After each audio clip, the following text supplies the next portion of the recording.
किसी समय एक गांव में भगवत कथा का आयोजन किया गया।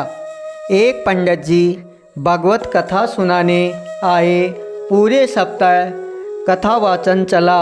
पूर्ण आहुति पर दान दक्षिणा की सामग्री इकट्ठा कर घोड़े पर बैठकर पंडित जी रवाना होने लगे। उसी गांव में एक सीधा साधा गरीब किसान भी रहता था जिसका नाम धन्ना जाट था।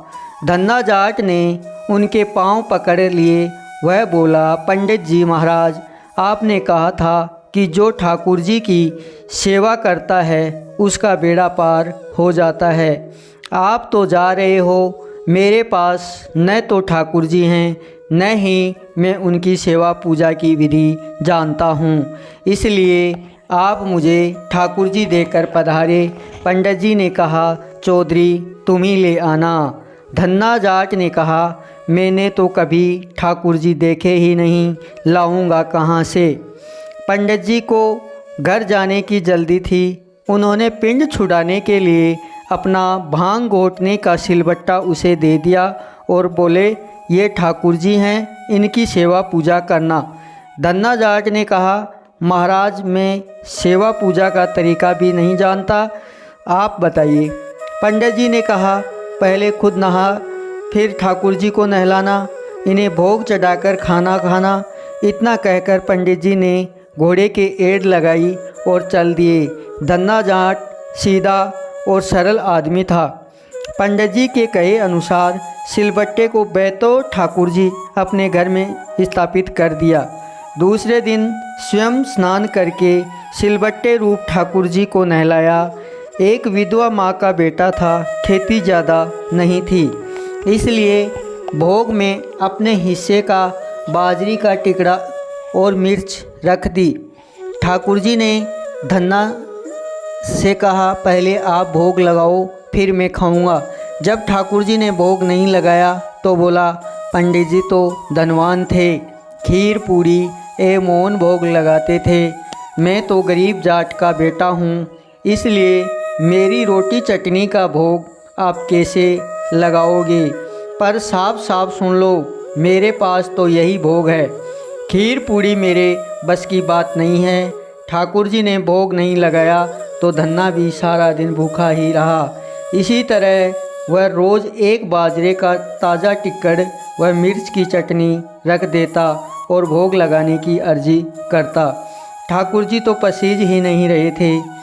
यह क्रम निरंतर 6 दिन तक चलता रहा। छठे दिन धन्ना बोला, ठाकुर जी चटनी रोटी खाते क्यों शर्माते हो? आप कहो तो मैं आंखें मूंद लूँ फिर खा लो। ठाकुर जी ने फिर भी भोग नहीं लगाया। धन्ना भी भूखा प्यासा था। 7वें दिन धन्ना जाट बुद्धि पर उतर आया, फूट फूट कर रोने लगा और कहने लगा कि सुना था आप दीन दयालु हैं, पर आप गरीब की कहाँ सुनते हो। मेरे टिक्कड़ एवं चटनी खाकर नहीं खाते हो तो मैं मत खाओ, अब मुझे भी नहीं जीना है। इतना कहकर उसने सिलबट्टा उठाया और सिर फोड़ने के तैयार हुआ।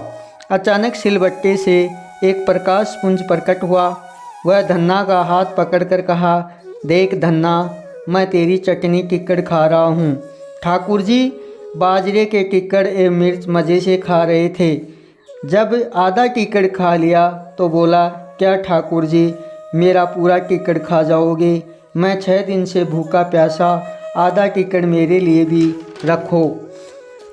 ठाकुर जी ने कहा, तुम्हारी चटनी रोटी बड़ी मीठी लग रही हैं, तू दूसरी खा लेना। धन्ना ने कहा, प्रभु माँ मुझे एक ही रोटी देती है, यदि मैं इसे दूसरी लूँगा तो माँ भूखी रह जाएगी। प्रभु ने कहा, फिर ज़्यादा क्यों नहीं बनाता? धन्ना ने कहा, खेत छोटा सा है और मैं अकेला। ठाकुर जी ने कहा, नौकर रख ले।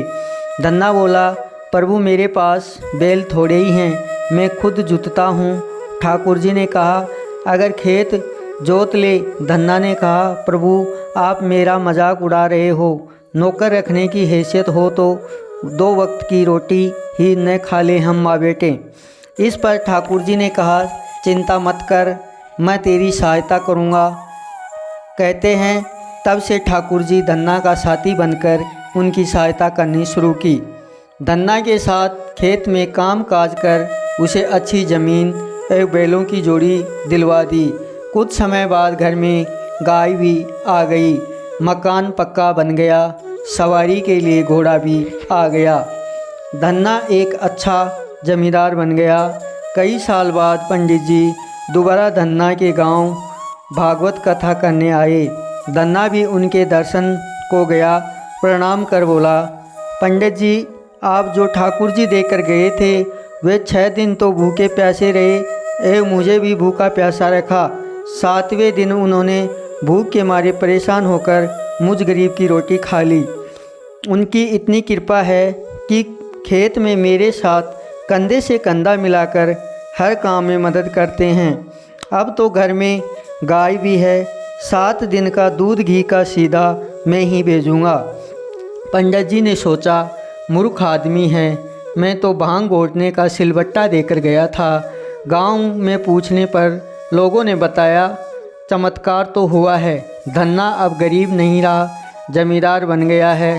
दूसरे दिन पंडित जी ने धन्ना से कहा कल कथा सुनने आओ तो अपने साथ अपने उस साथी को लेकर आना जो तुम्हारे साथ खेत में काम करता है। घर आकर धन्ना ने प्रभु से निवेदन किया कि कथा में चलो, तो प्रभु ने कहा मैं नहीं चलता, तुम ही जाओ। धन्ना बोला तब क्या उन पंडित जी से आपसे मिलने घर ले आऊं? प्रभु ने कहा मैं झूठी कथा कहने वालों के नहीं मिलता। जो मुझे सच्चा प्रेम करता है और अपना काम में मेरी पूजा समझकर करता है, मैं उसी के साथ रहता हूँ। सत्य ही कहा गया है कि भगत के वश में हैं भगवान। अगर भगत की इच्छा हो तो वो भगवान को भी प्रकट कर लेते हैं। ये थी आज की कथा। आपको कैसी लगी मुझे कमेंट करके ज़रूर बताइए।